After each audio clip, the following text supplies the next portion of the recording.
If you place 8 carpets around a single block gap in the middle, place an acacia fence in the middle there with another one on top of it, now you can break the bottom fence, add twisting vines in here. This will now allow you to safely spam in a whole lot of sulfur cubes. By adding the twisted vine, you can break the entity cramming limit. Now if you place a few more fences on top of the first one, and then place 2 planks over here like this, break this one, and add twisted vines to get you all the way up to your platform, you can now jump against this fence, activate your Elytra, and get yeeted into the distance. I can fly!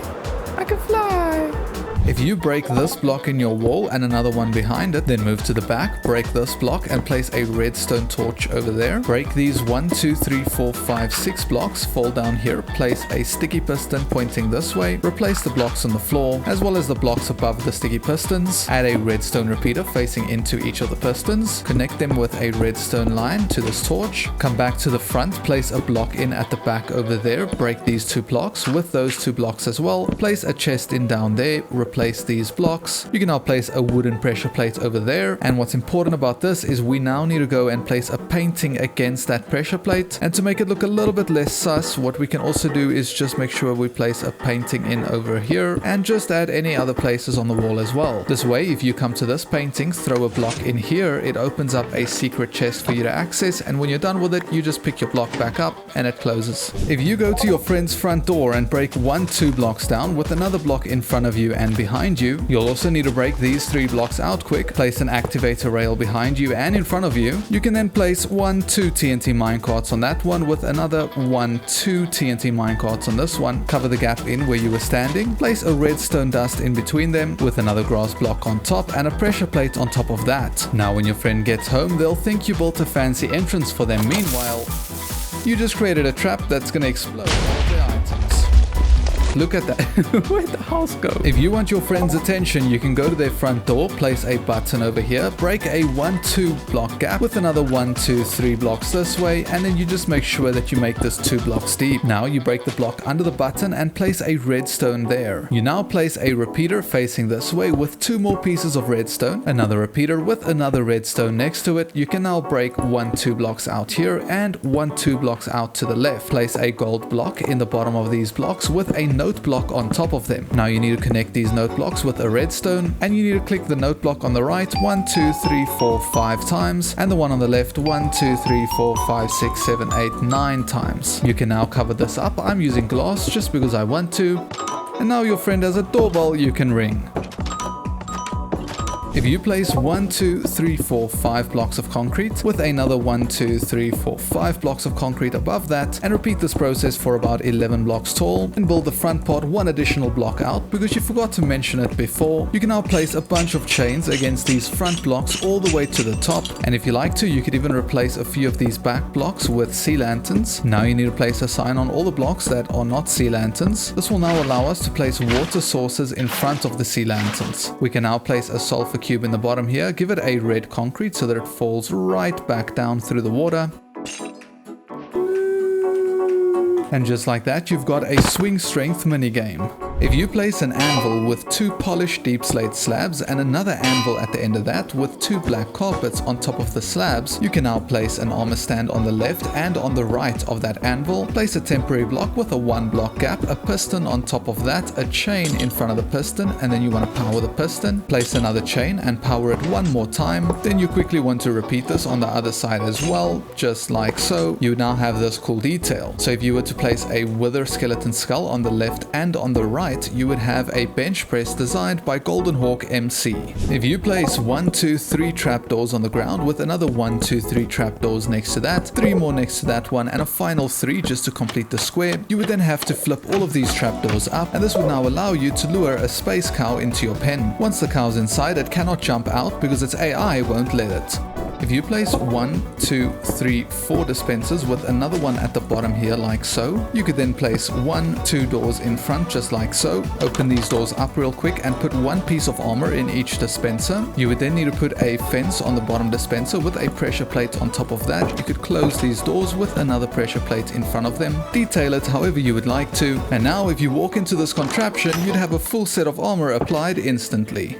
If you place bamboo fences in an alternating pattern just like this throughout a river, you would then be able to place a layer of trapdoors inside them, and on top of those trapdoors you'd be able to put a few bamboo rafts. Personally, I would add a few chains in between all of these supports, and just like that you've got a really cool bamboo bridge. If you place oak planks on the floor while trying to rotate their pattern, you'll see that they all end up facing the same direction. What's cool about lecterns is that they also have an oak plank texture at the bottom, and what's unique about them is that you can actually rotate their pattern. I'm not getting dizzy, you're getting dizzy. So with enough time and resources, you would have a very cool roof design. If you break 1-2 blocks and then dig that 2, 3, 4, 5 blocks deep, you then need to place a dispenser on one side with a lava bucket inside of it. Now you want to go in a diagonal direction to place a potent sulfur over there. You want to replace all of these blocks with stone, and you want to fill these 1, 2, 3 blocks up with water. Now you want to dig down next to it until you find the dispenser,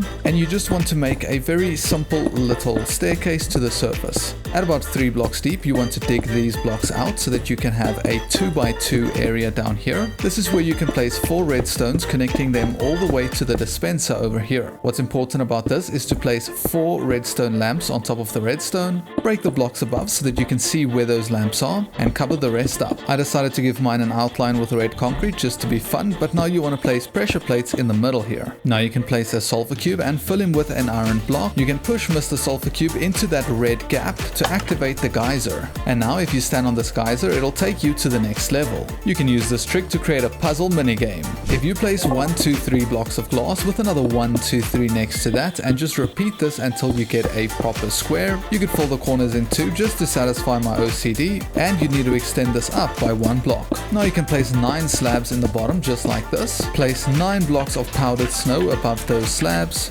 Push in a few sulfur cubes, and as you can see, they're starting to take damage from the powdered snow. The cool thing about sulfur cubes is that they multiply when they die, and when these little ones grow up, they'll just repeat the process so that you can have infinite sulfur cubes. If you spawn in a sulfur cube, place a red concrete inside of it, then place a lead on the sulfur cube, spawn in a zoglin and connect that lead to the zoglin. You would now have a zoglin playing infinite fetch with a sulfur cube.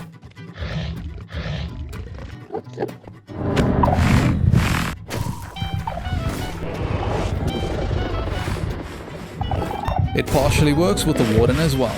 If you place a resin wall with a 1 block gap in between that, and then a 1, 2, 3 block gap in between those, you could then place 1, 2 trapdoors like so, and then extend this out by 2 more blocks and break the first one. Now you'll need to place string in all of these gaps on the other side as well, which will now allow you to place carpets in this orientation on top. Make sure to repeat the pattern on the other side as well. You can now place a lightning rod next to the trapdoors on both sides, with a black and white stained glass pane pattern going from lightning rod to lightning rod. You would now have a table tennis table. If you place 1, 2, 3 dripstone on top of each other, place a cake on top of that, eat 1, 2, 3 slices from this cake, place another cake, eat 4 slices from this one, and repeat this process until you've eaten 6 slices from the top cake. You would then need to place a block here and repeat that pattern for as high as what you would like to go. Now if you grab yourself a horse, you can now run up the super steep staircase. If you place a chiseled stone brick next to your road with 1, 2, 3, 4 trapdoors all around it, a stone brick wall above it with a spruce fence and another stone brick wall on top of that. You can now place a redstone lamp on top of that with a skulk sensor on top of the lamp. You can surround the lamp with stone brick stairs and place a stone brick slab on top. Repeat this detail for as many times as you'd like to along your road. Now when you walk on your road, as soon as you run close to one of those lamps, they'll light up for you.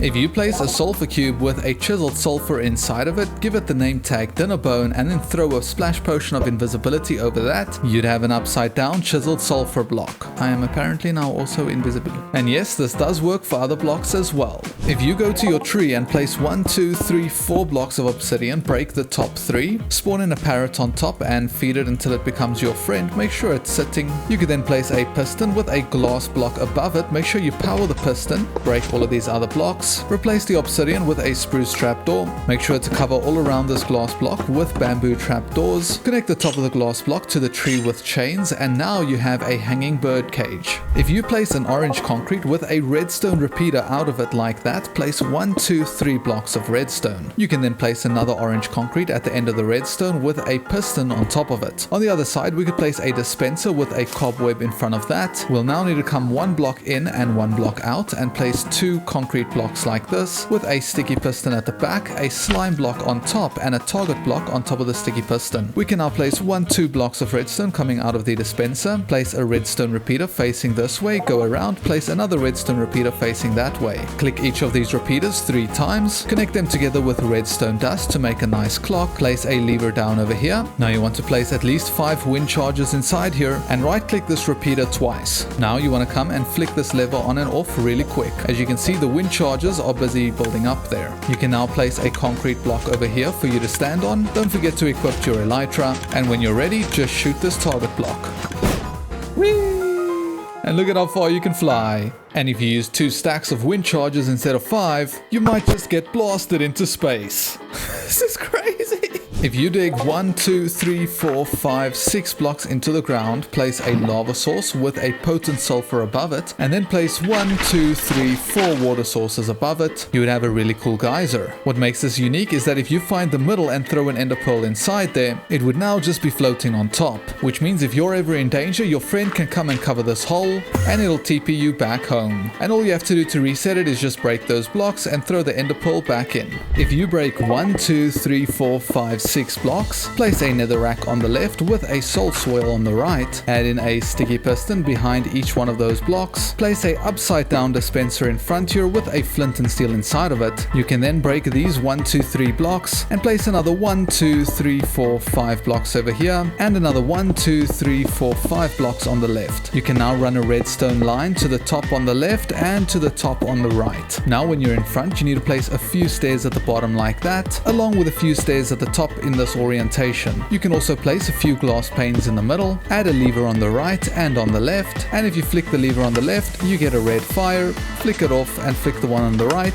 you get a blue fire. If you place an acacia log with a grindstone and another acacia log on top of that, place an acacia fence at the back with an andesite wall below that, add a lightning rod on the left, top and right with a lever in front which you flick down and place a blue stained glass pane below it. You can then place 2 trapdoors on the left and 2 trapdoors on the right just like this. Break a block here and place a water source over there, and now it looks like you have a working water pump in vanilla Minecraft. If you break 1 block into the ground, place 1, 2 layers of snow with an armor stand and a red leather cap on top. Place 1, 2, 3 temporary blocks next to that with another one on top. Place in a diagonal armor stand with a green leather hat on top. You can then break this block and let the armor stand fall in. You would then need to place 1 more block on top here. Place an upside down bamboo stair there with a piston facing downwards. Power the piston. Place a piece of glass over there. Power the piston again. You can then break the redstone on all of the temporary blocks. This will now allow you to place bamboo signs on the sides with a yellow banner in front over here and one on the left and one on the right.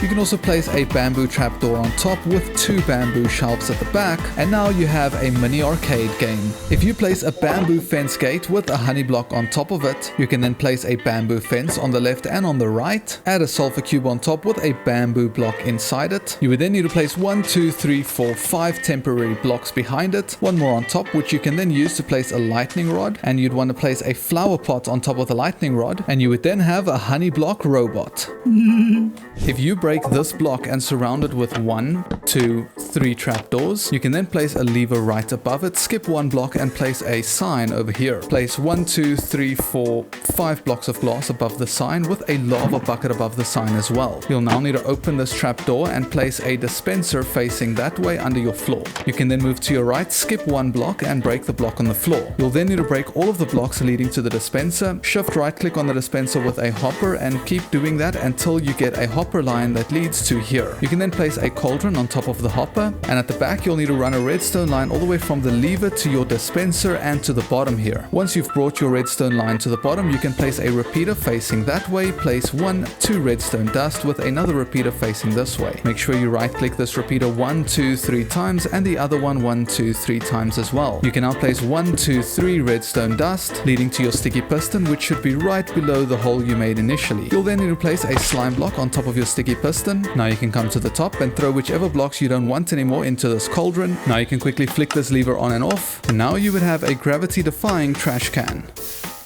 If you break the middle block, place a water source in there with an oak slab on top. You could then place an item frame on top of that with a red dye inside and a yellow horn coral fan on the side. You would have created spaghetti and meatballs. If you break 1, 2, 3 and 2, 3 more blocks, and then all of these blocks as well to make a nice cube, you could then place stone cutters in the bottom here, so, with 4 armor stands in whichever orientation you would like them to be. You can now place red concrete or whichever color you prefer in all the open blocks. Place a mob head on top of each of these armor stands. You'll then want to place another concrete block on top of each of the different mob heads, and on top of each of these concrete blocks you'd like to have a floating block of redstone, because that'll easily allow you to place a piston pushing that concrete block down into the head. You'll now need to break the redstone and place another block of concrete underneath all of the pistons and add the redstone back to push the blocks down further. You can then break this redstone and these top concrete blocks to reveal the mob heads. You then need to add glass blocks in all of the open gaps and glass blocks underneath the pistons. Power the pistons one more time to push the glass blocks into the mob heads. You can now break the pistons, add a scaffolding in the middle with a lightning rod on top of it. You can then add 2 rows of glass blocks all around that. You then need to top this off with whichever concrete block you used, and you can decorate it with a corresponding colors bookshelf. But the important thing to do is to place 3 copper golem statues in front here. You can also make them sit to get different heights. You'll then need to surround them with some bookshelves, and you can also place the corresponding color carpet on top. And just like that, you would have a claw machine. If you break a line of 1, 2, 3, 4, 5, 6, 7 blocks, you would then need to break 1, 2, 3, 4, 5 blocks in the middle, and you would need to break 2 blocks on each side just like this. You can then place your favorite colored wall on the sides with 2 fences on top of those. Bring the fence in by 1 block on each side and connect them together with 3 slabs on top. You'll then need to come to the bottom here and break these blocks 1 block deep. Place a rabbit in here with a lead, connect the lead to that fence at the top there. You then also want to put a trapdoor above the rabbit so that it doesn't jump out, and make sure to repeat this on the other side. You can then place a row of powered rails all throughout here. Remember to place a redstone torch in here. You can now cover these blocks over here. Spawn in a strider, give it a saddle, place a minecart over there. Make sure to place string in all of these middle blocks and cover it all up with a layer of mossy carpets. Now if you throw a splash potion of invisibility and get on the strider, it'll look like you're on a swing.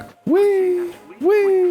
If you want a face activated ID door, you just need to come 1 block to the right, break this block, break that block, break 1 block down and 1 block to the left. You now need to place a spruce fence in the bottom with a bucket of pufferfish and a spruce trapdoor on top of that. You then need to connect this to the door with a redstone over there, place a spruce plank back, add in an item frame with your block of iron here, and now if you walk up to your ID scanner, your door will open for you to go through. If you break 1, 2, 3, 4 blocks, you can then place a copper chest on the right with a hopper connecting to it. Place a normal chest on top of your hopper with a slab above each of the chests. Pop a painting in over here, grab yourself a copper golem, and now it'll look like your copper golem is busy painting. If you break 1, 2, 3 blocks with another 2, 3 over here, and then all the rest of the blocks to make a 3x3 square, you can then place a water source in each of these corners.